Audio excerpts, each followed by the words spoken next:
Hello everyone. So we are back with another video from our history. So lesson number 1, the rise of nationalism in Europe was going on.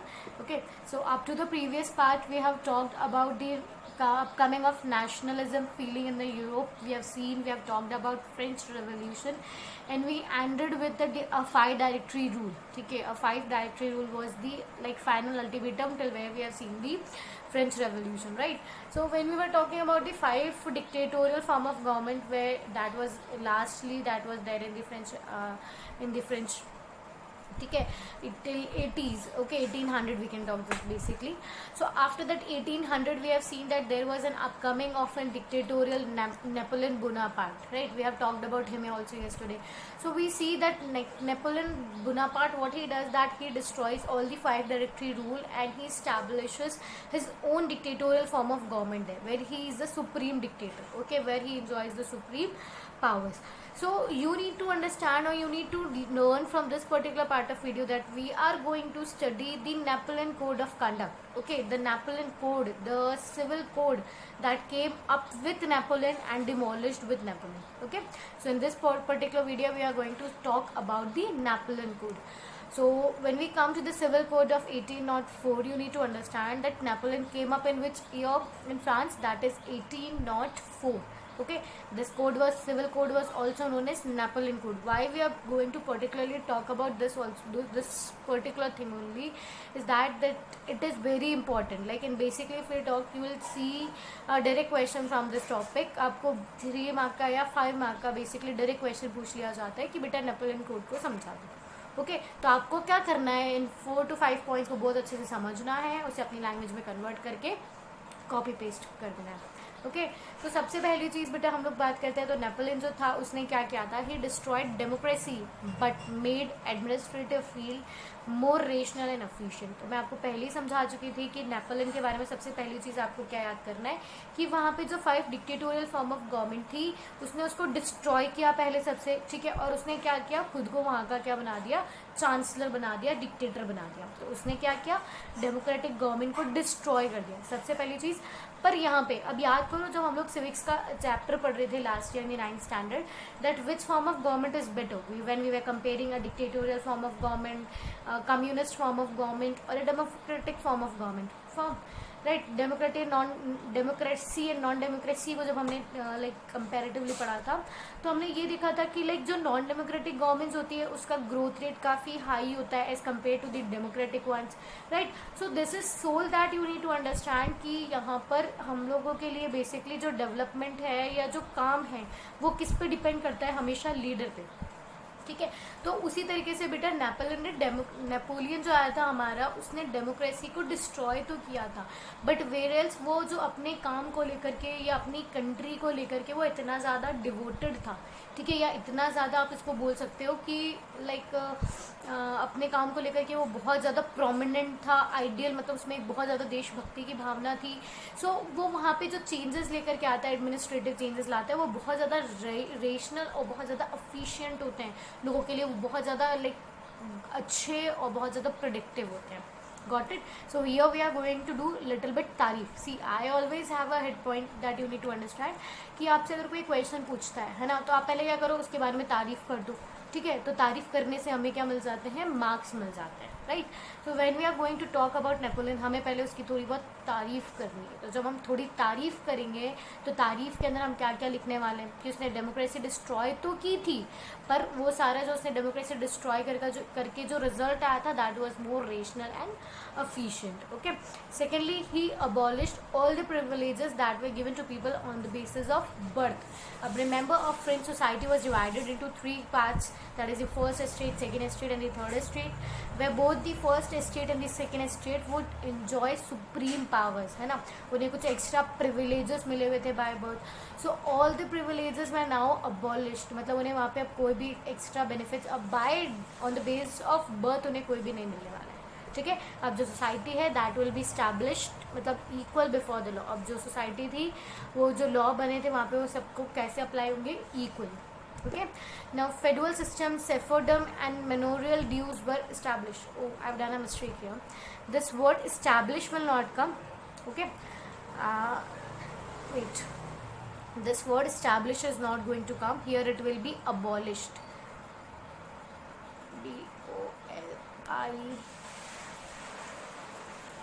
abolished. Okay, you'll be able to understand, I know. तो abolished बहुत गंदा दिख रहा है ना, इसको हम easy कर देते हैं. So it is abolished. Understood.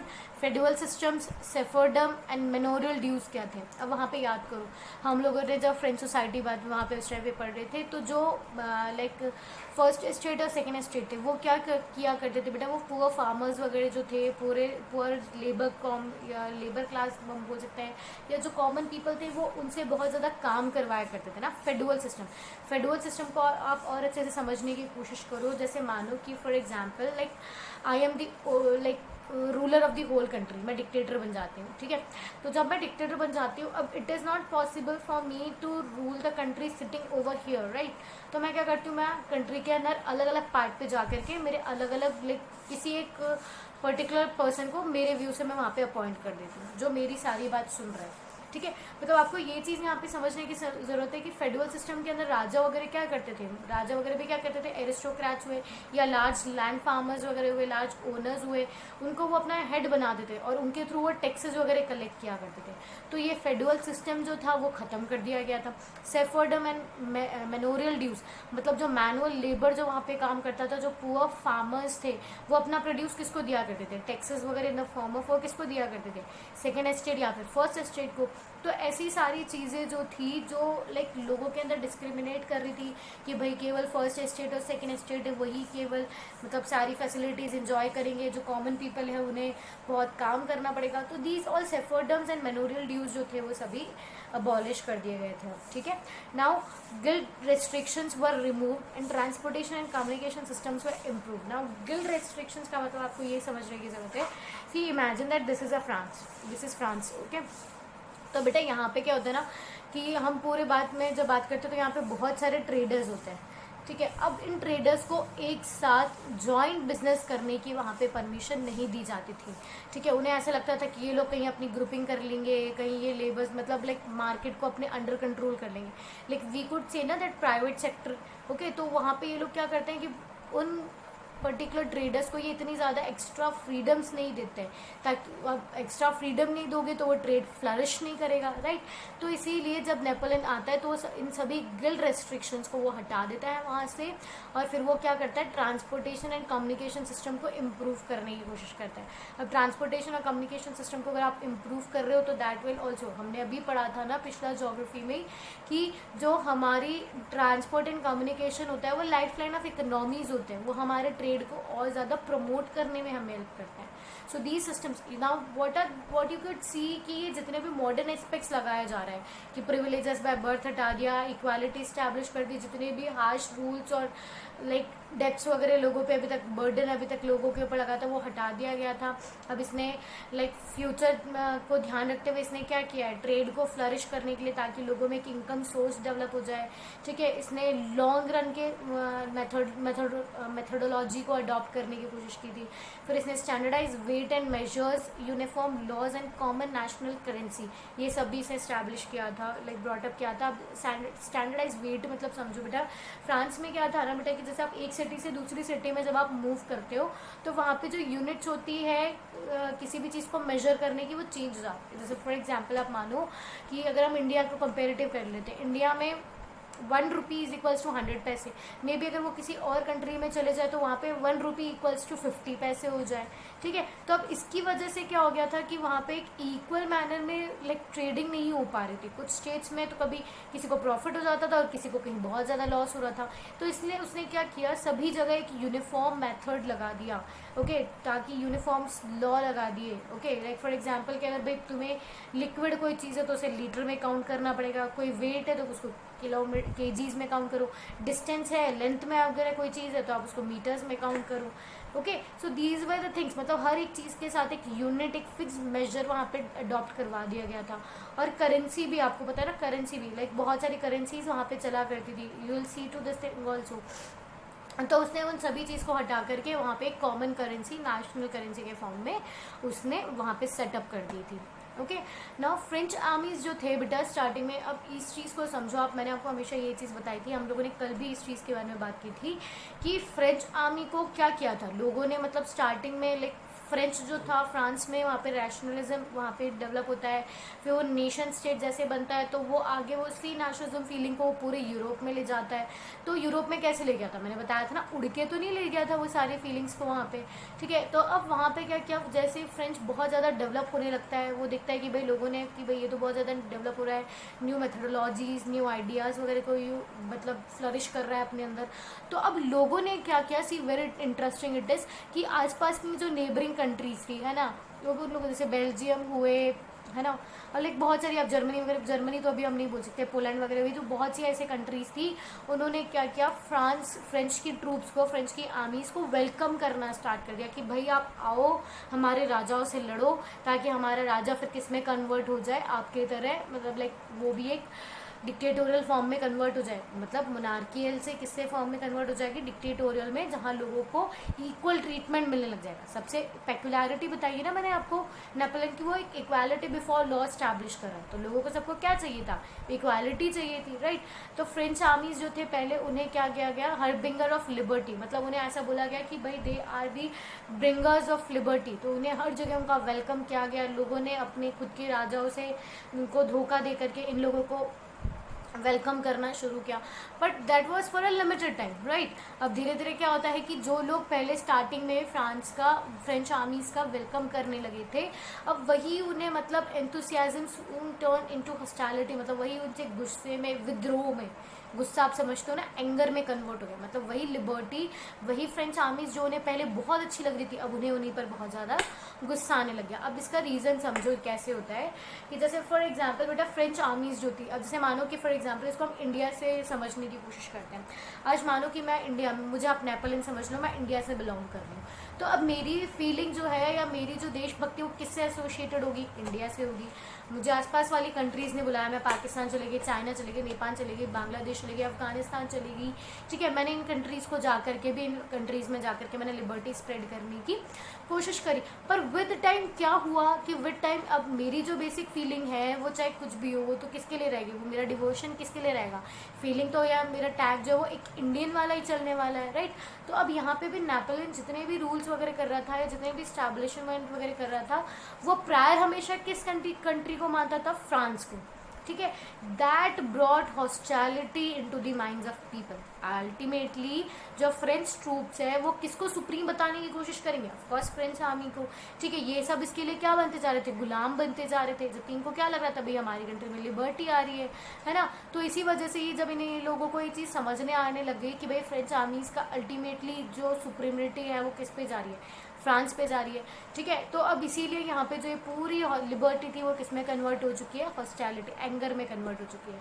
इसके कुछ और रीजंस भी थे बेटा वहाँ पे कि अब जैसे नेपोलियन मूव करने लगता है, तो नेपोलियन को क्या लगता है कि भाई हम लोग क्या करते हैं, बहुत ज़्यादा मनी इकट्ठा कर लेते हैं, ठीक है। अब पैसा कहाँ से आएगा, तो उसने क्या कर दिया, पैसे। अब आपको एक और चीज़ समझने की ज़रूरत है कि फ्रेंच आर्मीज़ अलग अलग कंट्री में जा रही थी, ठीक है, उन्हें अलग अलग कंट्री में बुलाया जा रहा था to do war with the monarch, और वहाँ की गवर्नमेंट को चेंज कर लिया जाए किसमें, डिक्टेटोरियल फॉर्म ऑफ गवर्नमेंट में। तो जब आप लड़ाई करते हो तो आपको मनी चाहिए, and that money came up with increasing of the taxes. अब इसके लिए क्या कर दिए गए थे, टैक्सेस बढ़ा दिए गए थे, टैक्सेस बढ़ा दिए, लोगों का पैसा आप ले रहे हो तो लोग आपसे क्या हो जाएंगे, नाराज़ हो जाएंगे, okay. Now censorship was also there. Censorship का मतलब आप समझते हो ना कि भाई नेपोलियन के अगेंस्ट आप कुछ भी बुरा नहीं बोल सकते हो, you have to speak always in supportive और in favour of the civil code, okay. Now another thing was also कि भाई आपको यहाँ पे फ्रेंच आर्मी को सर्व करने के लिए मनी तो चाहिए ही था, अब उस फ्रेंच आर्मी में काम करने के लिए आपको आर्मी ट्रूप्स चाहिएगी, मेन चाहिएंगे। तो अब इसलिए क्या हो रहा था, लोगों को ज़बरदस्ती, बंधुआ मजदूरी आपने समझिए ना, उसी तरीके से लोगों को फोर्स किया जा रहा था कि भाई तुम जाओ, तुम फ्रांस के ट्रूप में जाके सर्व करो, और पूरे यूरोप को, मतलब ज़बरदस्ती लोगों को धकेल करके फ्रेंच आर्मी में उन लोगों को इकट्ठा किया जा रहा था, okay. So these all things like increase taxation, censorship, ज़बरदस्ती की नौकरी करवाना आर्मीज़ में, सो दैट ऑल ब्रॉट गुस्सा into the minds of people. And finally क्या हुआ था, बैटल ऑफ वाटरलू के अंदर हमारा जो ये नेपोलियन बोनापार्ट है ये भी मर जाता है इन 1815 में, Okay, he was killed. So now there is a picture in your book on page number 7. Okay, I guess page number 7 of course here. So figure 5, the courier of Vinland loses all that he has on his way home from Leipzig. Okay, I'm but not able to pronounce it properly. So Leipzig से जब वो वापस आता है तो वो अपने को, अब यहाँ पे आपको क्या समझने की जरूरत है, ये पर्सन जो है वो नेपोलियन है, ठीक है. इसने पहले तो ये बहुत सारी टेरिटरी जीत ली थी, मैंने बताया था ना कि उसको वेलकम किया गया था, ठीक है. अब यहाँ पे उसको वेलकम करने के बाद में क्या होता है, धीरे धीरे वही लोग जो पहले उसको वेलकम कर रहे थे वो उसके दुश्मन बन गए. तो अब वो दुश्मन बन गए तो वो वापस से सब फ्री होने लग गए, है ना. तो that is also again shown here. Okay, so what is written that also we will see कि Napoleon here is represented as a postman on his way back to France after he lose the battle of Leipzig. Okay, in 1813 में एक लड़ाई होती है जहाँ पे Napoleon हार जाता है और वो अपनी कुछ जीती हुई टेरिटरीज जो है वो उसे यहाँ पर गिव अप करनी पड़ रही. Each letter dropping out of his bag bears the names of the territory he loses. Clear with this? So this picture is also important. तो जब हम फिगर 5 पे आते हैं ना बेटा, फिगर 5 के जस्ट अबाउ में आपको एक फिगर 4 भी आपको एक पिक्चर मिलेगी, है ना. तो अब आप लोगों के बहुत सौ के दिमाग में आ रहा था कि मैम पिक्चर्स क्वेश्चन किस तरीके से आते हैं, है ना. सो this is just an example कि भाई हमें पिक्चर्स क्वेश्चन किस तरीके से मिलेंगे. तो उसको हम इस सिनेरियो से समझने की कोशिश करते हैं. See, study the picture and answer the following question. The planting of tree of liberty in Germany, the planting of tree of nationalism in Germany, the planting of tree of liberty in France और the planting of tree of liberty in Greece. तो आपको ये city जो है वो तो सब में कॉमन है, हटा दो. अब आपको यहाँ पे क्या याद रखना है, भाई ये प्लांटिंग ट्री किसका है, लिबर्टी का है, नेशनलिज्म का है, किसका है और कौन सी कंट्री में जा रही है, जर्मनी में है, फ्रांस में या ग्रीस में. So basically what you need to do for today is, आप अपनी NCERT टेक्स्ट का पेज नंबर 7 ओपन करो और मुझे ये आंसर्स आप लोगों से चाहिए.